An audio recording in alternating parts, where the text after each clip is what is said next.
first agenda would be calling out of the different jury masters. Oh, by the way, we have a guest. Hello, Hey guys, it's Luke Louis. here. Yes, yes, yeah. So welcome to Toastmasters. We just started. You haven't missed much. What you saw was our invocation, and now we gonna go. Would you like to introduce yourself and tell us how you found out about Toastmasters, about this club, and what are your interests in joining Yeah, this? yeah, sure thing, Jose. Uh, Yeah, uh, sorry for just barging into the meeting and probably making a pop-up noise on all your computers. no, it's okay. Yeah, my name's Louis. I heard about Toastmasters through my uncle. He went through Toastmasters a couple years ago, and he had anxiety with public speaking, and he said he went through the program and became a way more confident and articulate speaker. And so for me, I have the same kind of like, it's like I get a little bit nervous when I speak. And, in my job, working from home, it's like I'll have to do some presentations or like host some meetings every now and then. And so, I experienced the same sort of anxiety buildup before these meetings. And so I figured, you know what, I was thinking of joining Toastmasters once, we're back live in the office, but, due to the pandemic and who knows when we'll all see each other again in person, I figured, why not just hop into an online meeting and, see what it's all about.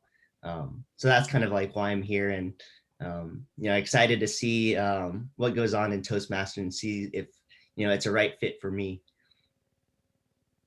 Thank you for joining us, Louis. Yeah. Yes, you'll understand. Yeah, yes, go ahead. No, Yeah, you go. you'll see that in Toastmasters we practice our speeches in different topics and situations. So, and it not just that, in different we explore all the different aspects of speech, and you'll this is a good sampling for you. You'll see what we do. Thank you for joining us. So, in the next segment of our meeting, now we're gonna have a list of our evaluators. In Toastmasters, we have evaluators to to evaluate those parts of the speech that we want to improve upon. First of all, we have the accounter, and Gautam is our accounter. Please tell everybody your role as accounter. Thank you. Very good morning, fellow Toastmasters and our honorable guest today.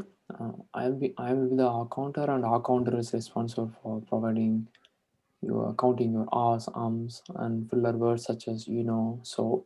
And I'll be collecting the report, and the report will be taken by considering all of your speech, including table topics and outside of table topics as well. Thank you. Thank you, Gautam.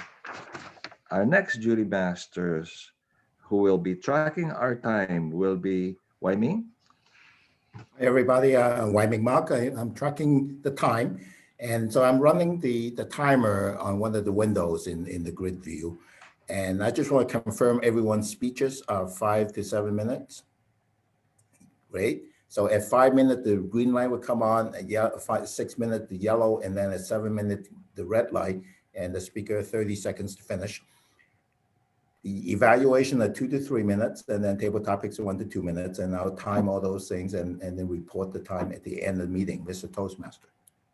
Thank you. Thank you, Wai Ming. Our next jury master, something that I really, really want to work on, is a word master, Anesh.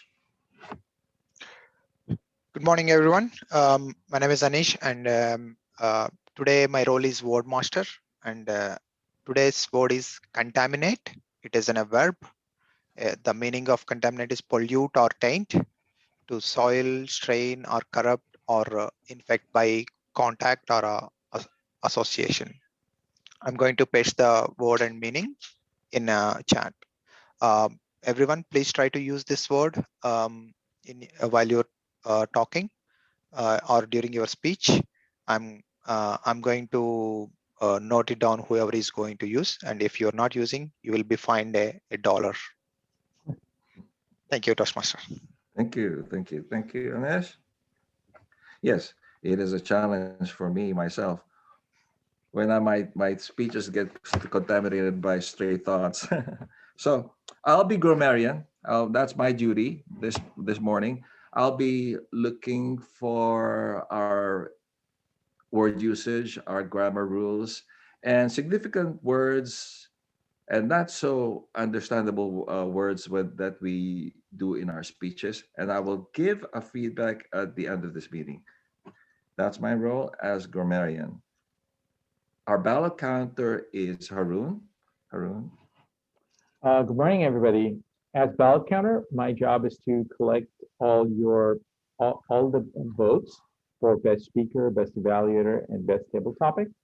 And once that is done, I will announce the winners at the end of the meeting. In the meantime, I'll be sending out a link on the chat window where you can actually put your votes in. So just keep an eye on that. I'll be sending that out momentarily. Thank you. Mr. Toastmaster. Yes. So, and also Harun is also our video master. Yes. Okay. As video master, my job is to record the proceedings of the meeting, the meeting itself. Once the meeting is complete and finishes processing, I'll upload the recordings to a YouTube channel and I'll send out the link on our WhatsApp channel. Thank you, Mr. Toastmaster. Thank you. Thank you, Harun. Now we proceed to our speakers. We have 3 speakers for today. It will be Zanya, Georgie, and Wai-Ming in sequence. And later on, we will have an evaluation phase where we'll have Harun, Jose, and me and Godam to evaluate the respective speakers. Our first speaker is going to be Zanya. She's a new member. This is a repeat of a prior speech, very, very interesting speech on her experiences with washing machines. But this time, there's a twist in the way she's going to do it. She's going to use our feedback and change the speech into another iteration, another version. I'm excited to hear about her new version of the speech. Let's raise our hands for Zanya. Thank you. Hello, fellow Toastmasters. Today, I'm here to commiserate with you about a common woe that contaminates our lives: laundry. You see, in my house, we divide up the chores. Brendan does all the cooking, which, by the way, is a really good thing because my food is pretty bland. So we let him do all the cooking. And my job is to do all the laundry. We split up the rest of the cleaning tasks. Now, there was a rumor that Brendan spread back when we were in college that his laundry was particularly worse than everyone else's laundry. You see, he would say that it just took so much time. And we informed him that if he did his laundry more often and every time he had 6 loads worth, it wouldn't take so much time. However, he insisted that it was simply the worst. And I have to tell you, after doing several months worth of our combined laundry, his laundry might actually be the worst, but I don't expect you to believe me any more than we believed him. So I brought a picture as evidence. Here you can see a picture of the laundry that I do every Thursday. And there's a particular detail I want you to notice inside of this picture. And I've drawn a line here to help make it quite clear. Everything on the right side of the line, my clothes. And everything on the left side of the line belongs to Brendan. You might notice a small disparity in the number of clothes that are being done here. I did eventually figure out why it was that Brendan's laundry happens to be just the most miserable. And one, not only are male medium t-shirts 2 to 3 times the volume of small female t-shirts, but also he works out every day, which means he goes through twice as many clothes as I do every single day. I have to tell you, his claim that laundry is the worst might be justified. And that means that I have a lot of time to really contemplate the nature of laundry every Thursday. One day, as I was contemplating this nature, I thought about how lucky I was to be a modern woman in the modern world with a washing machine. Like, If I had to get rid of this spaghetti stain from Brendan's white shirt 200 years ago, I would have had to carry it all the way down to the river, take it, rub it with abrasive sands, bash it with some rocks, and pray that everything came clean. In fact, it wasn't through the 1800s that we really stopped working inside of the streams. We were using some rudimentary sorts of machines where you could like hold your clothes through and it would act as the abrasive sands. But the 1937 was really the pivotal moment here, where all of a sudden we had the first automatic modern washing machine come into existence. And this was a really big deal. They did a study of women where they had women wash their clothes like they normally did, and then wash their clothes using the automatic washing machine. It took women less than a quarter of the time to do their laundry with the automatic washing machine. In fact, Ladies' Home Journal suggested that you could save over 20 hours a week in a typical family of 4 if you owned a washing machine. I want you to take a moment and just imagine 20 hours a week. What would you do with that time? I could learn a new language. I could read Harry Potter, the whole series, 17 times this year. I could join 6 more Toastmasters groups. Now, these women had some more practical uses of their time, and they decided to take on part-time jobs. In fact, women still dominate 75% of the part-time workforce. And this was a particularly good timing for women because you see, the early 1940s is about the same time that the United States started getting involved in World War II, which meant that our men were leaving the country, going overseas, leaving good jobs open that somebody had to fill. So women stepped up to the plate. They started getting a little bit of money in their pocket, started getting a little bit of societal power, and that really spurred along the women's rights movement here in the United States. This silly technology that exists inside of all of our homes or just down the street from our homes was a small piece in the puzzle that allows me to vote, that allows me to have a full-time job where I suggest to executives of businesses what things they should do with their company, that allows me even to speak publicly in front of you today. So when I go back to do laundry this Thursday, I'll remember this small piece of technology that's had a huge quality of life impact on myself and other women all over the world. And I won't take it for granted. Thank you.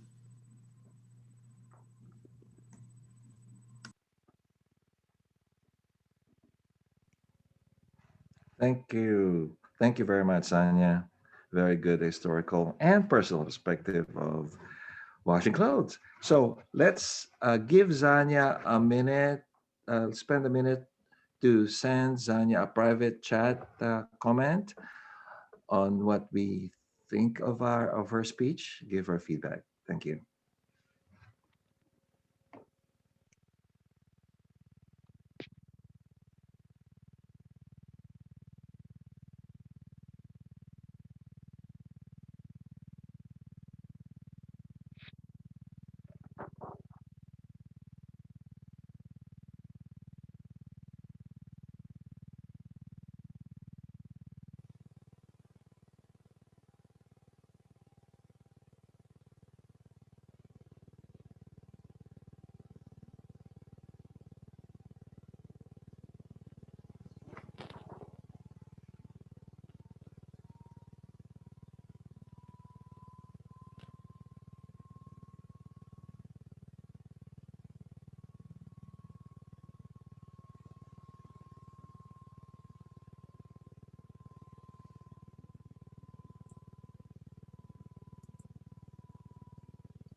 Thank you.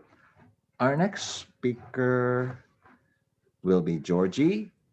Georgie's a longtime member.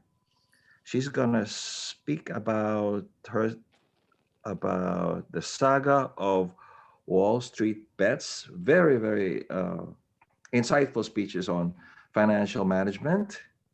I wanted to hear this new topic for her. Let's raise our hands for Georgie.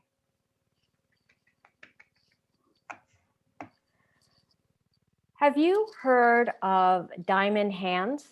How about short squeeze? If you have, then chances are you know all about Wall Street bets. For you who haven't, well, children, gather round and let me discuss the saga of Wall Street bets. There are a lot of places you can go on the internet to get solid, conservative financial advice on how to slowly build a nest egg. Wall Street bets is not one of them. Do not mistake it for solid financial advice.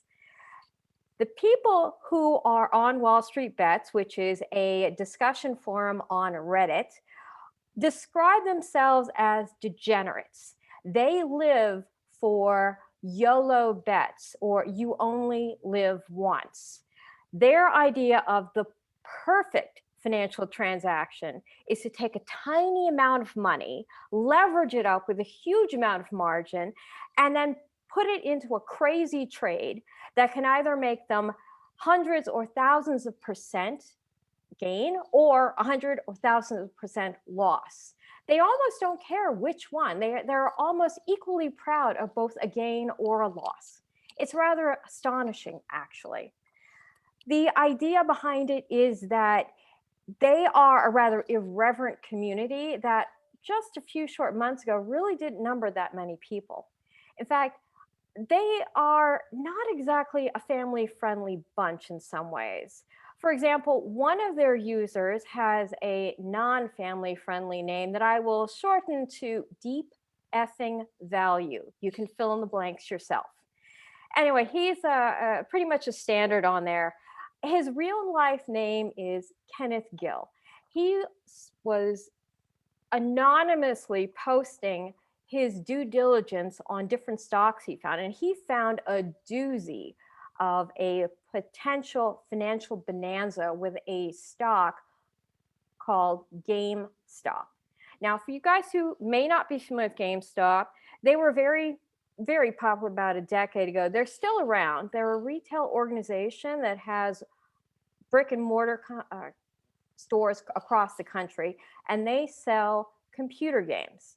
They were really big, like I said, about a decade ago. Unfortunately, they kind of lost their way. They haven't really gone online quite yet, and the pandemic really hit them hard.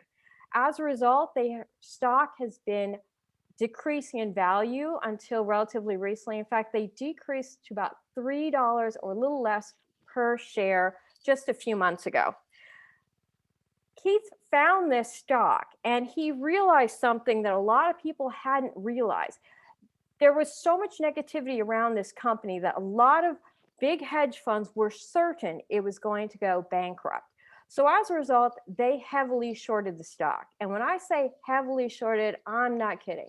First of all, shorting a stock means that you believe that the stock price is going to drop from where it is currently to some other value. The way you take advantage of that is that you borrow shares from someone who has shares of the stock, and then you turn around and sell these shares out on the market. Your dream is that you're going to come in maybe a few weeks, few months, and buy the stock back at a lower price and then return it to the person you borrowed the stock from.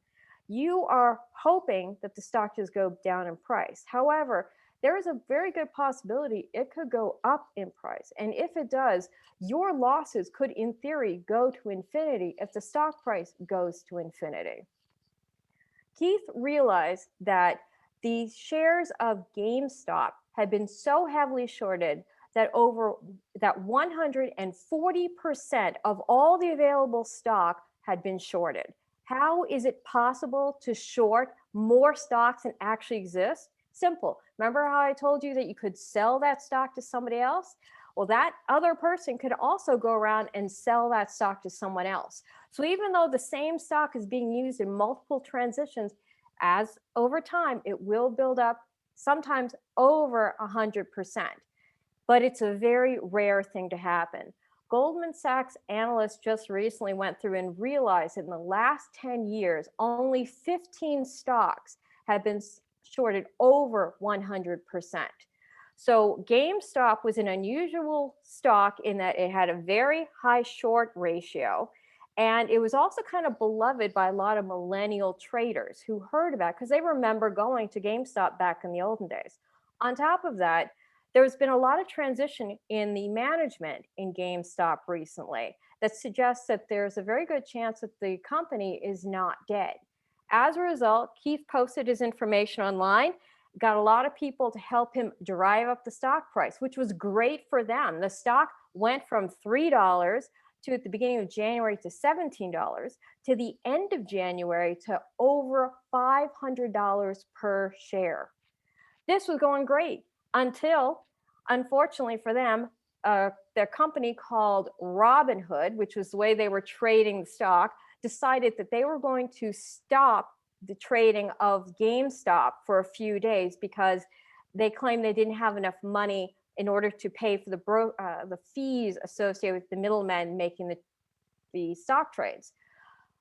The short sellers, the retail traders through GameStop were furious. More importantly, it let the stock drip down. So it went from $500 a share on the 28th of January to less than $100 February 2nd. There's been a lot of talk that there might have been collusion and all sorts of other things happening between these big hedge funds. And it's certainly possible that might be what's going on. But it's hard to know. They did put Keith Gill and the CEOs of a lot of these big hedge funds and Robinhood in front of Congress to answer questions. It still hasn't really been sorted out. But the GameStop saga is still ongoing. The stock just recently jumped from about $50 a share to today it's up to $120 a share. The short end has dropped from 140% to 30%, but it's still pretty high. So this is ongoing. Keep your eyes peeled on GameStop and on Wall Street bets because you never know what kind of contamination those retail investors might cause to Wall Street in the future.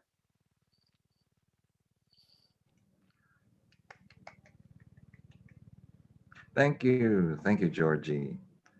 Makes me want to read up on GameStop, and this is a very interesting insight on risky investments.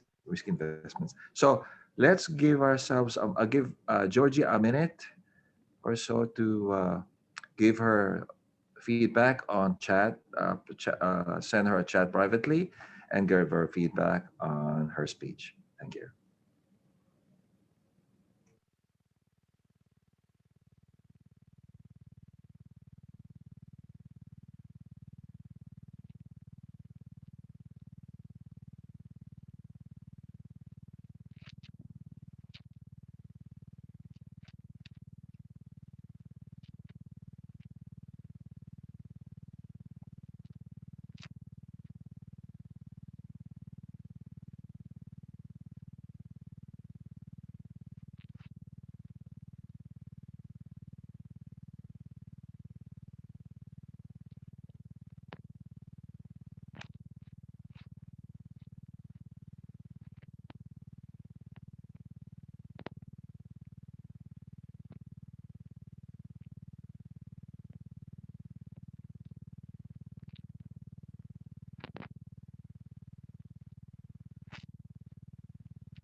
Okay, thank you, everyone.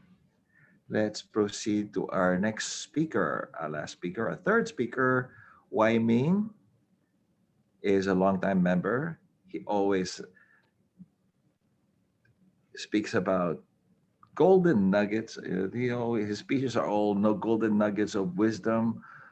Very, very insightful, very, very interesting. A lot of current events. And today, he will be presenting on his speech, which is "Be ready to make mistakes." Let's raise our hands for Wai Ming.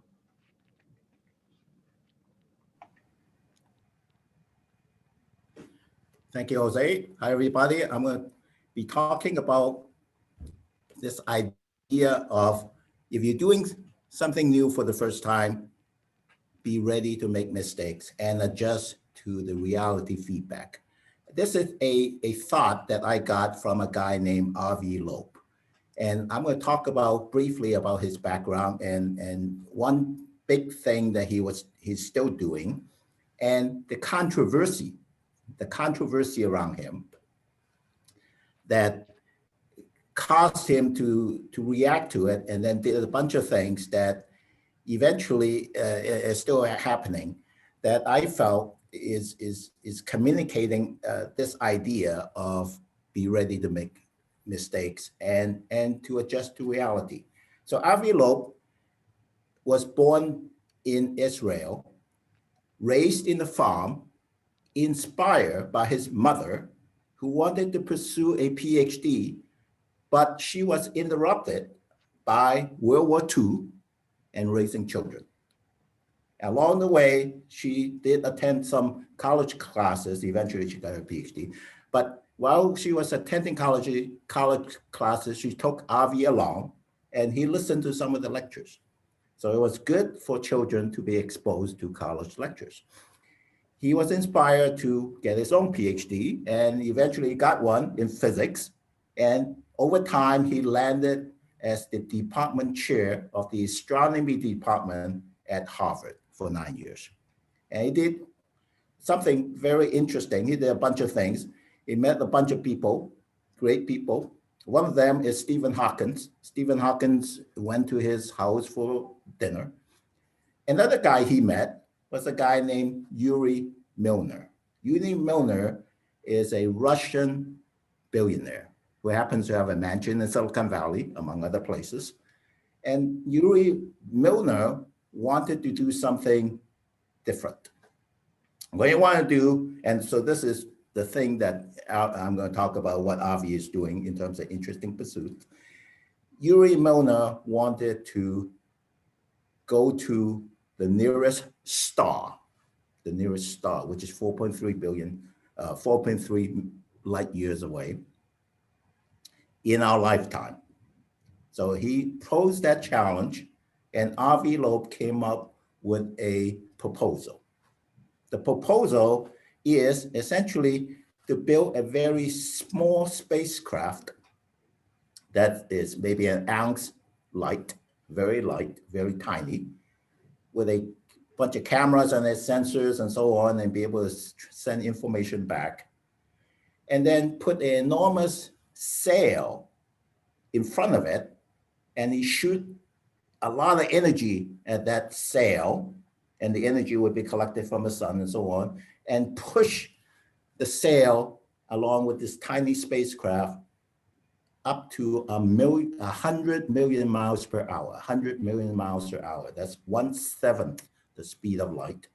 And it will get to Alpha Centauri, which is 4.3 light years away, in 20 years. So that's the proposal. There are a bunch of engineering challenges and that need to be resolved. But Yuri Milner bought the idea anyway. So he funded it, $100 million, got a bunch of people together, including Mark Zuckerberg and so on, and even Stephen Hawking when he was alive, to make this into something called Breakthrough Starshot. And Avi Loeb came up with the idea, is still the chair of the advisory committee on making this happen. And if this were to happen, it needs to solve a lot of engineering challenges and potentially could launch after $10 billion around 2036. And if it does succeed to get to Alpha Centauri, we would see pictures back from it around 2061. And maybe some of you would still be alive to see that if that were to happen. So that was the interesting thing that this guy did. The controversy is around something called Oumuamua. Oumuamua was an object that was found in space around 2017, and it was moving very fast, but it's moving in a direction that's completely different from all the other planets and everything that's moving. And it's on its way out of the solar system. And people were thinking that this was an object from outside the solar system. And people come with all types of thoughts and ideas of what this is.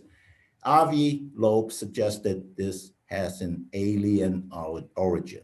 By saying that and actually trying to explain why that was, he was branded as, in my words, some crazy guy, crazy UFO guy, some crazy UFO guy. And other astronomers have more natural explanation. This is more of a natural phenomenon of some form. And essentially, Avi Loeb got pushed on the side as some crazy UFO guy. And he reacted by trying to prove that that life does exist in outside the solar system by proposing a bunch of different things. And he even wrote an additional book describing how he's going to go about doing it. And he went on many interviews, including Joe Rogan and one of the interviews that I watched with Lex Friedman. So the point is, when I first saw him in this interview with Lex Friedman, I watched Lex Friedman a lot. I hesitated in going and listen to him because he was branded as a crazy UFO guy. But after I spent the time, after a few weeks later, I actually watched the video with him. And I listened to him for 2 hours and 43 minutes, along with scanning through the book that he wrote. I came to a conclusion. He actually didn't spend much time on this Oumuamua thing. He spent most of the time talking about the idea that you have to make, when you deal with something new that you don't know anything about, whether it's starting a startup or finding something new, you have to make a hypothesis, so you have to make a guess that is testable. And by testable, you have to be able to verify it. And when all the other guys have different hypotheses and you have all different ideas, you still need to allow for crazy hypothesis. That's the whole point. And the alien hypothesis is just one of the hypotheses that should be allowed.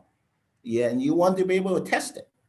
And by testing it, by checking with nature, reality, whether you're right or not. And if it comes back wrong, that this is not alien, then it's okay. You just need to be wrong. But if the other guys are wrong, they should accept it as well. Now, this Oumuamua object cannot be tested, unfortunately, because it went away. But you can do other things to test this idea. So that is the point. And I thought this was a very interesting point. Didn't have enough time to explain it. But in any case, I'm inspired by Avi Loeb. And from this year, I'm going to make some speeches around some of his thoughts. Like last year, I make speeches around Steve Jobs quotes. Mr. Toastmaster.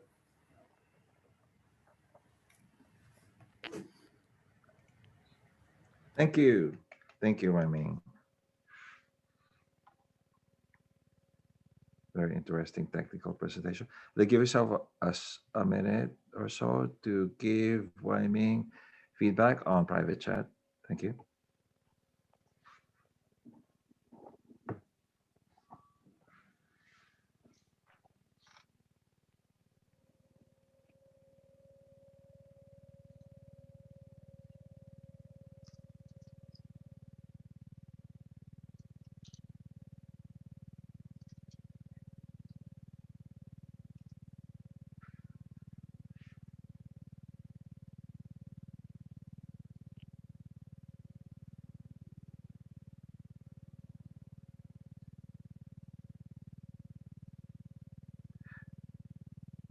Okay, thank you very much, speakers.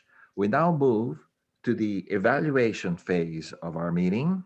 And to do that, we'll have our general evaluator, Anesh. He will be our general evaluator to introduce our evaluators. Bring it. Go ahead, take it. Anesh, thank you. Thank you, Jose. Good morning, all. This is Anish again. And today, my role is general evaluator.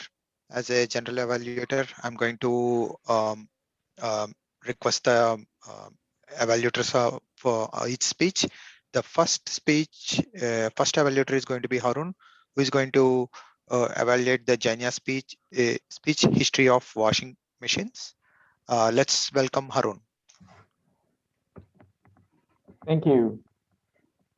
Thank you, Mr. General Evaluator, and thank you, Zaina, for sharing such a wonderful speech about washing machines, your personal story, and how it all connects together.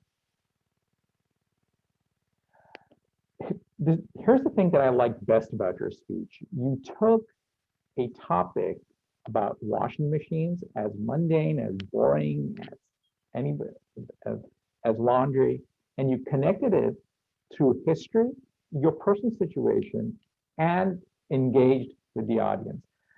This is what makes speeches interesting, that you've incorporated a personal story of how something's of historical significance and how it affects you personally. And you use humor to engage the audience with it. And I thought that element of your speech hit it right on the spot. You had feedback about incorporating some chronology about your personal history with laundry and washing machines and how it connected to the broader history. And you incorporated that so well that you started off with an introduction to your history with laundry. What is your arrangement and how you're doing your laundry? And then connecting it, what are the things that led, what are the factors in history that led to this point where you could accomplish the things that you are accomplishing right now and already have accomplished. You also, the other thing that I liked a lot about was that you used your hand gestures to illustrate how laundry was done historically. So what I really enjoyed was I noticed that you incorporated about walking to the river and then bashing it against rocks and then having that roller pin, clothes going through that roller pin. And you demonstrated that with your hands. Well done with that, those examples. A couple of things that I think you could use to challenge yourself. I didn't notice any kind of pauses. You obviously had prepared your speech very well, but some kind of pauses always does in my view, let the audience take a breather and sort of absorb what you're trying to say. So maybe you could incorporate that into your speeches. The other thing that you might want to try is putting some distance between yourself and the camera. Now, the reason why I'm pointing that out is that sometimes your hand gestures were kind of obscured or below the field of view of the camera. So you couldn't see them. And I could notice that your hands were popping up just below the screen. So I don't know I couldn't tell if you were trying to emphasize some point.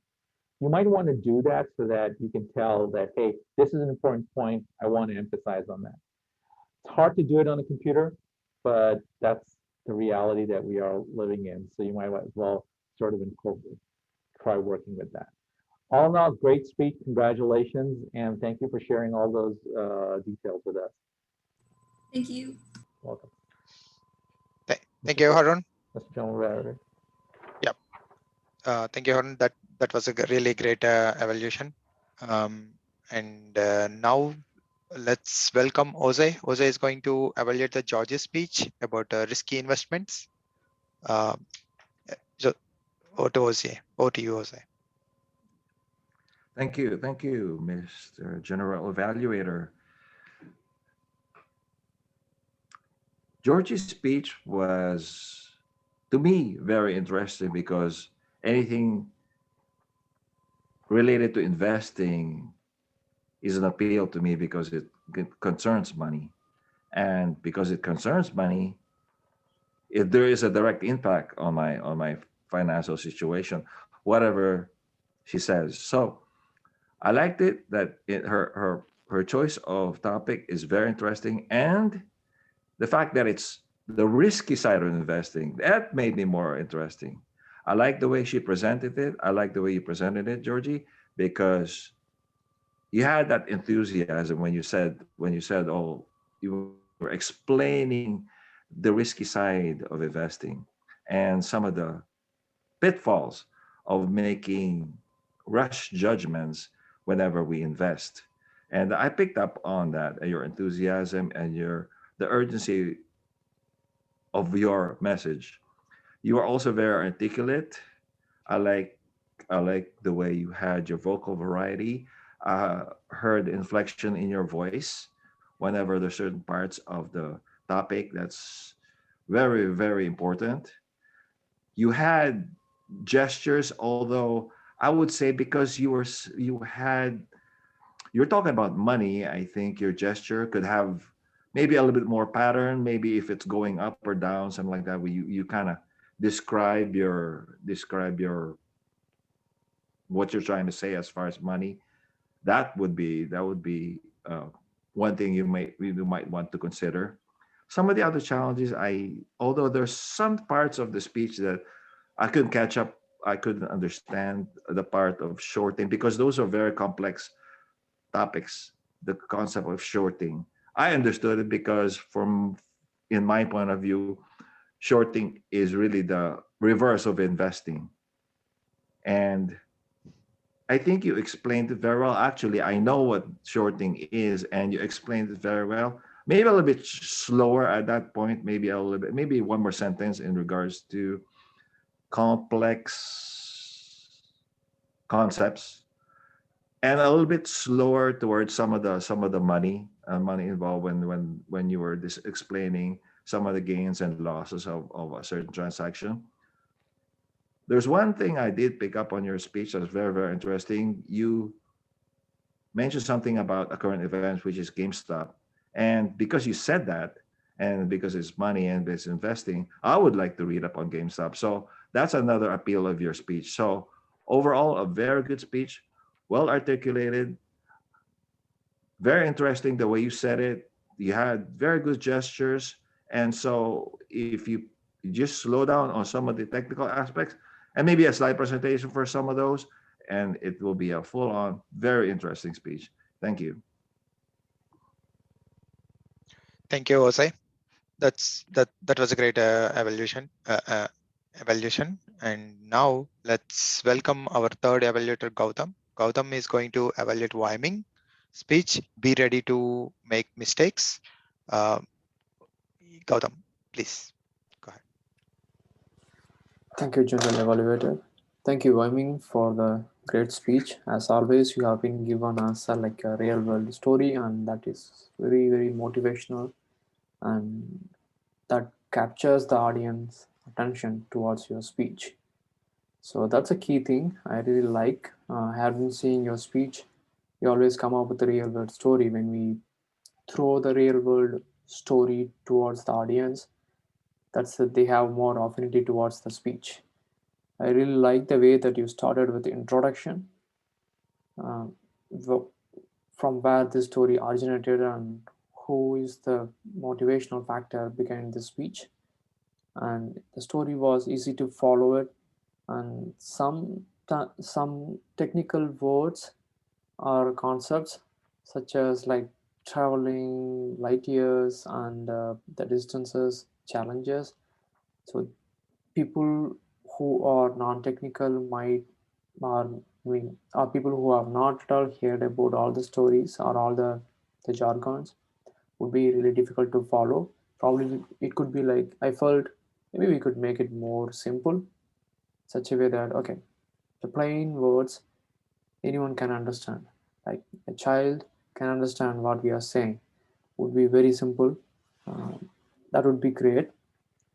And the vocal clarity and the clarity of your speech and the audience awareness was good. And you have very good eye contact. I never noticed anything that I can able to connect with your eye contact. And there are few things that I would like to convey you that you can work on it. I hear a lot of double words. I guess that's because of maybe we want to emphasize that. Maybe it would have been like achieve that with vocal clarity, or like have some high pitch on the particular words in order to emphasize that. And your gesture, yes, you used very good gestures, but it again it got truncated because of the frame. Probably you could adjust the distance to your camera. And I noticed very few hours, and your summary, like, it was good. It would have been more uh, maybe more repeatable. Like, you started with the story, okay, this is what it is, and probably you would have repeated the same in the summary, or you can call some actions, what as an audience, what I should be take away from your speech at the end of the day. Other than that, your speech was really good. I'm very excited to hear the next one. All the best. Thank you, Gautam. That that was a great evaluation session. Now, I feel like all speeches and evaluations are went a very uncontaminated manner. And let's welcome our very interesting topic of the day. It's table topics. Let's welcome Harun.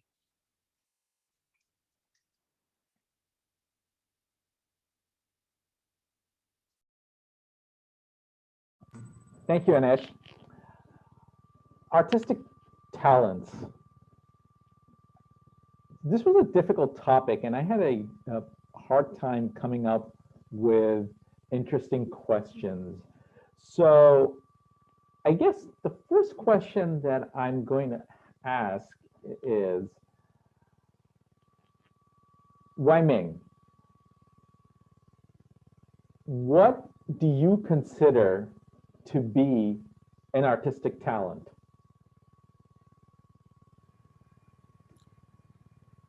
Mr. Table Topics Master Harun and fellow Toastmasters, most welcome guest. Let me start the clock. What do I consider as an artistic talent? Well, certainly be able to sing is an artistic talent. I cannot sing myself, but my wife sings.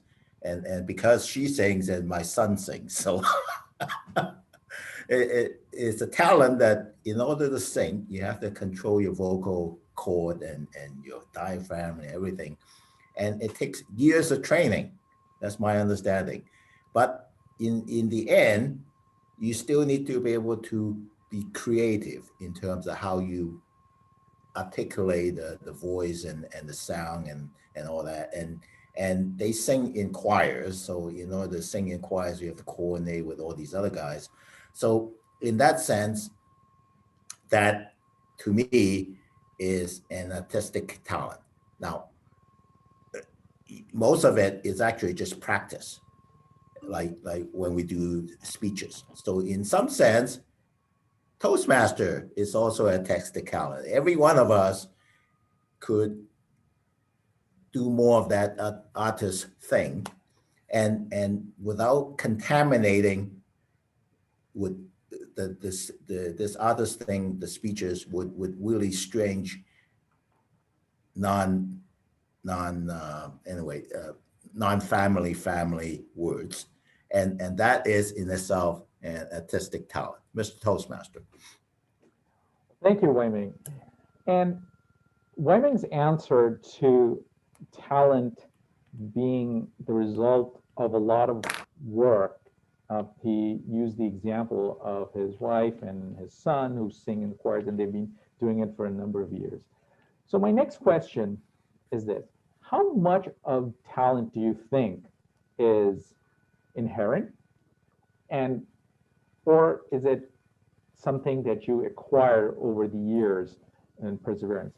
Just to give you an example, many years ago, I read this book called Talent is Overrated. And I thought that some of the examples that he did give were pretty pertinent. So anyone would like to take that answer? Gautam? Oh. Go ahead, Zaina.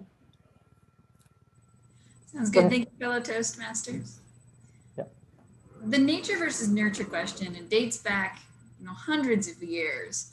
how much of my sister's ability to sing is attributed to the fact that my grandma sang, and how much of it is attributed to the fact that she works really hard to learn that skill. I think you can ask a similar question of athletic talent. You know, how much of the fact that my brother runs fast is due to the fact that we have a history of track runners, and how much of it is that he just works really hard at it. And I think the best explanation I've heard of this is something called the growth mindset. The idea being that although you might have some talent that starts you somewhere, we'll say between 0 and 10. Some people start with, no skills, basketball, for example, for me. And some people start with all of the skills, right? Like my sister, came into the world singing, my mom says. And so she might start it at 10.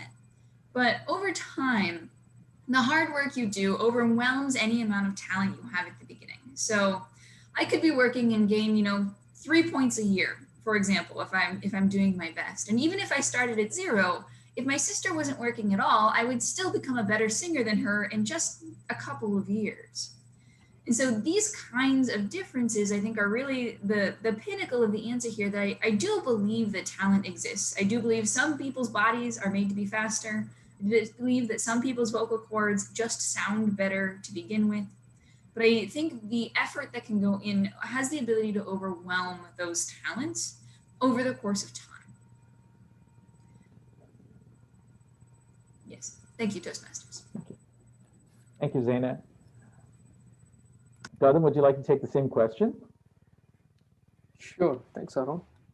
I feel like some portion of the talent is inherited from our ancestors, especially if that involves our physical activities. Like a person could be a very good swimmer or could be a very good athlete. Then the inherited gene would have that skill by default. They may not have to have put very hard work in order to achieve that, but some talents such as leadership skills and others could be developed over the period of time. Not everyone born with the ability to lead a team, ability to lead a company, or ability to being a very good people leader. So these talents or skill I would consider can be improved. There is no harm in contaminating any other skills that we have. Like a person could be a very good sports athletics, but he is interested in some other skill. He or she or someone wanted to be an artist. So in order to do that, they have to sacrifice one thing. Maybe they can just think that they can ignore that existing skill and focus on what they want to pursue. So over the period of time, they can develop that, and which is not at all inherited from our ancestors. So I would weigh in that certain talents can be inherited from our ancestors if it does and align with our goal, pursue with that. If not, sacrifice it, just drop it from our skill set and focus on what we want to pursue, which could be developed over the period of time. Over to Tabletop Toastmaster. Thank you. Thank you, Gautam. My next question is related to art. Now, art in general, we think of art as singing or painting or sculpture. What do you think is the differentiating factor between what some activity being artistic and some activity not being artistic? Do I have any volunteers for this one? Georgie, would you like to take this question? Certainly. Does anybody else want? Do we have time for like a few other questions, or I mean, I can take it, but does anybody else want to get a question in before? Anesh, Okay. would you like to take it? Oh, okay. Go ahead, Georgie. Okay. Let's see. So the question is about whether something is art or not. Mhm. I think that things like this can kind of be differentiated based upon how you sort of feel and interact with something when you're doing it. For example, let's say that you are not heavily into doing laundry, a subject that we've been talking about recently. But other people get great joy out of sorting through all these things and making the clothing turn out just perfectly. I mean, some people turn that into their whole life's work. That's what their businesses are built around. So for you or I, maybe laundry isn't a big deal, but for others, that might be their idea of a way to give joy back to the world, which may be the best way, in my mind, to describe art. For me, art could be the art of motorcycle maintenance. It could be computer programming. It could be whatever kind of makes your soul sing. Likewise, it could be something that instead makes you feel contaminated when you're doing it, such as cleaning the kitchen or having to make cold calls, whatever you feel repulsed by, I would say would not be art for you. I think it really depends from person to person. And yes, there are things that our society has elevated to being arts, but once again, I think that there's society's concept of what art is, and then what every individual feels their own art to be. For example, I'm not really big into sports, but I certainly know that some people consider Michael Jordan to be an artist with the work that he does. Same thing with Tiger Woods. Once again, I think it's all kind of based upon your own perspective. Well, thank you, Georgie. My next question is. Oh, that's good. No more. Oh, no more questions? 8:15. Okay. Yeah. Okay, go ahead. Well, thank you very much, Do Mr. we want to do maybe one more, maybe just in case a guest might want to? Yes. Sure. Yeah. Would anyone? Louis, would you like to take Louis, a question? yes. Yeah. I think I'll pass this time so I don't, contaminate my view of Toastmasters already. But maybe next week. I'll make it a goal to do it next week. Yeah. Sure. Okay. Thank you. Well, that's all the questions that I had. So, Mr. General I'll call on the General Evaluator now. Thank you, Harun. Thank you, Mr. Table Topic Master. Yeah, those were very interesting questions, and I had to think very, very loud to answer those questions. Yeah. Now it's kind of a, let me call our duty masters, and our first duty master is going to be Gautam. He's our counter for today. Gautam, can you please report your raw counter? Sure. Thank you, Anish. Well, thank you everyone for the great speech and table topic answers for participating in today's meeting. Harun, you have 2 hours, maybe less than 5, and myself is 6, Weiming 7, Zaina I counted 1 or 2, Jose I counted 4, Georgie I counted 1, Anish I counted 6, and Louis I counted 3. Thank you. Yeah. Now the second duty master is going to be grammarian. Our grammarian for the day is Harun. Sorry, it's Jose. Yes. Sorry. Yeah, Jose. Thank you, Mr. General Evaluator Anesh. So on the grammarian report, I didn't detect much in terms of thought flow. Everybody's speeches did very well as far as Georgie and Zanya. Just a few things, just with Weiming on the tail end of certain words, I didn't hear too much. I didn't hear the tail words of certain words. I think the word inspire, you said instead of inspired, with maybe more emphasis towards the tail ends of the words. For Godam, yes, extraneous words. For example, story was easy to follow. Story was easy to follow. That's all. You had extraneous words. Anesh, disconnected sentences. There's a few. For example, I had to think very loud. Maybe redefine some of the words. Say I had to think deeply. And that's it. That's overall for the Grammarian report. Thank you. Thank you, Mr. Grammarian. Now it's our today's word master is me, myself. I'm going. Today's word is a contaminate. Pretty much most of the us are used. Jose used, Sena used, Georgie used, Wyming, Harun, and Gautam and Louis. Most of us are used. Most of us use this word. It's really good. Thank you everyone for using the word of the day. Now, um, let's welcome um, timer. Timer's report. Yeah, Timer, yeah. yeah. Wyming, Thank please. you, Mr. General Evaluator. So I'm going to read off the time. Zena spoke for 5 minutes and 17 seconds. Georgie, 7 minutes and 7 seconds. I spoke for 8 minutes and 36 seconds. Harun in the evaluation, 3:25. Jose, 3:15. Gautam, 3 minutes. And then in the table topics, I spoke for 1:35. Zena, 1:25. Gautam, 2:05. And Georgie, 1:53. Mr. General Evaluator. Thank you, Wyming. Now the important thing is towards end. It's as a general evaluator, I'm going to evaluate today's meeting before I hand it to our ballot counter or one.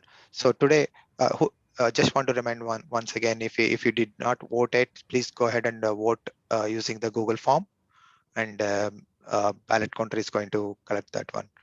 And yeah, to evaluate today's meeting, yeah, we started the right on time, and we included all the 3 speeches and the 3 evaluations, and I feel like from start to end, it's very well organized, and um, everything went in very smooth manner. And also I learned a lot of new things in all 3 speeches.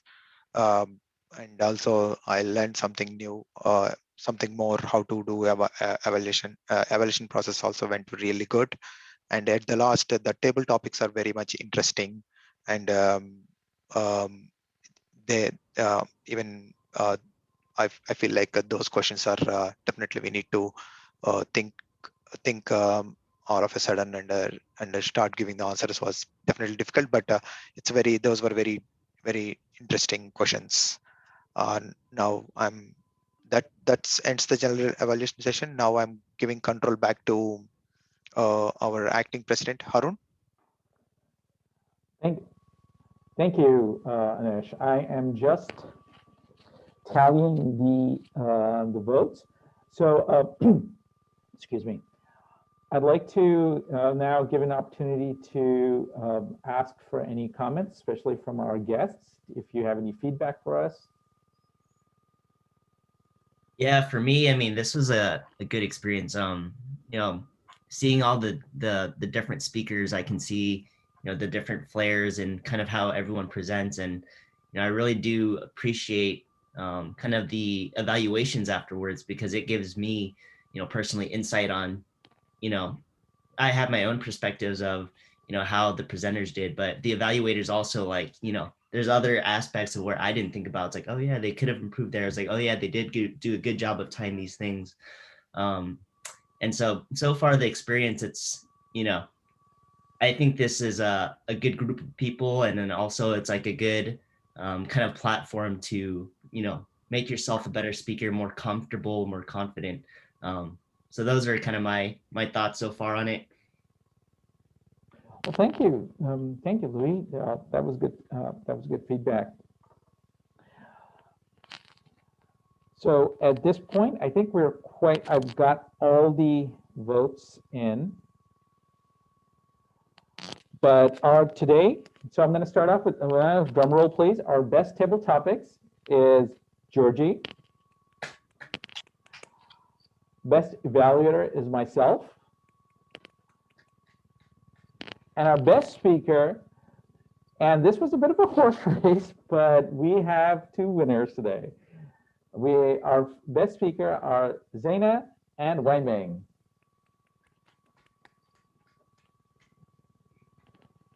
So that's about it. And so thank you very much, everybody, for joining in. And I'm going to now take this opportunity to fill up any roles for next week do we have a volunteer for Toastmaster? Right here. No, I'm kidding. No. Do we need a volunteer? I'll take Toastmaster then. I need another volunteer for table topics. Table topics, Georgie? Okay. And speakers? Any speakers? I'll speak. Jose. Jose. Yeah. Jose? Fleming? I can be a backup. Okay. I could be a backup, but Georgie is backup number 1 and backup number 2. Okay. And Fleming. I need another volunteer. Anyone else? Anesh, Gadam?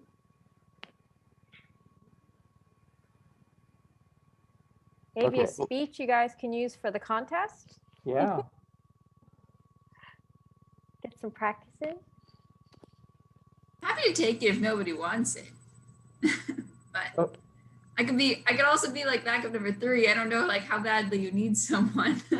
No, I mean, we have one speaker. I mean, we just need at least a minimum 2 just to get sort of Yeah. have enough. So You can be speaker 2 if you want. yeah, if you can commit, then you can be speaker 2. Sure. Okay.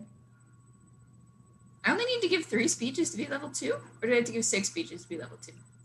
I think it's 6, but the VP of Education is much more up on the pathways stuff than I am. So you need to do the first 2 levels, whatever that is. I have to finish level 2, not be level 2. Okay. Like I said, VP of Education, Jose, you would Right. on I the think old it's about system, 3 6 3 speeches. each, right? I think at least 3 each per There are 3 speeches per for level. each level. I just wasn't sure if I Yeah. needed to be level 2 to enter the contest, or I needed to be through level 2, so therefore level 3. I haven't read that. Sorry. I'll send the link about the Yeah. contest stuff, and I'll just include it in the chat, and then I can read it as we're doing it as well. Thanks. So, Okay. How many levels are there in the program? I think uh, I believe 5. that, yeah, there are 5 There are levels. 5. now. 5 levels. 5. And it's not just one program, it's multiple programs. So you can finish one and go to the next one and the next one.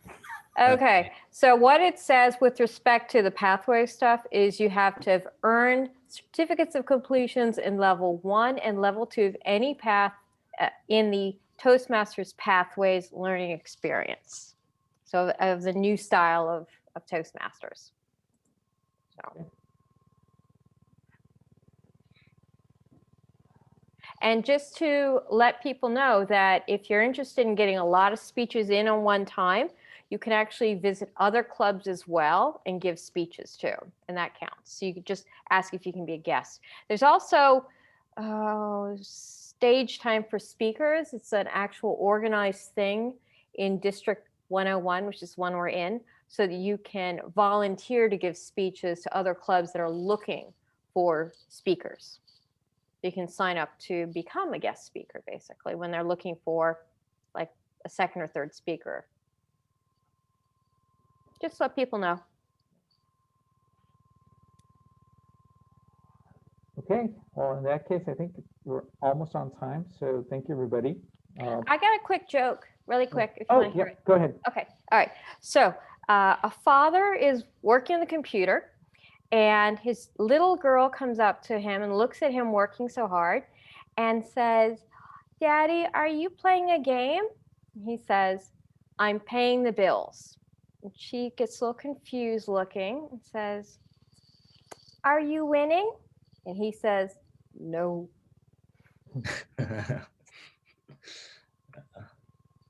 Yeah, bills are never fun.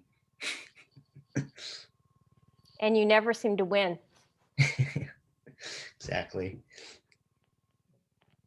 Okay, well, thanks a lot, Georgie. That's about it for today. And hopefully, Okay. Thank you. Thank Thank you everybody. guys. Nice to meet All you. right. Bye, guys. Thank you. Bye. Bye.